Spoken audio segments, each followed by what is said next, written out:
নমস্কার বন্ধুরা, আমি এম গার্ডেন পি থেকে প্রদীপ, আর আপনারা দেখছেন আপনাদের পছন্দের ইউটিউব চ্যানেল।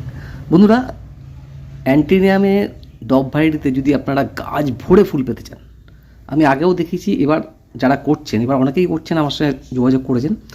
একটা কাজ করতে হবে, এমনি যেমনি নর্মাল ট্রিটমেন্ট খাবার দাবার দিচ্ছে সেটা নর্মালি চলবে, কখনোই এই গাছে অতিরিক্ত খাবার দেবেন না, তাহলে কিন্তু গাছ ঢলে পড়বে, গাছ মরে যাবে। গাছের শিকড় খুব সূক্ষ্ম, যেটা করতে হবে আমাদের, এইভাবে দেখতে পাচ্ছেন অসংখ্য ফুল ফুটবে, একটা হবে মানে ফুলের বুকের মতো লাগবে। সেই রকম যদি আপনারা গাছ পেতে চান, এই কাজটা করুন, আর কিছু না। প্রথম গাছ লাগানোর সাথে সাথে গাছে প্রথম কুড়িটা আসবে, সেটা তো আমরা অলরেডি ফেলেই দিয়েছি। ফেলে দেওয়ার সাথে সাথে অনেকগুলো ব্রাঞ্চ চলে আসবে গাছে, এবং সেই ব্রাঞ্চেও কুড়ি আসবে, সেই কুড়িগুলো ফেলতে হবে।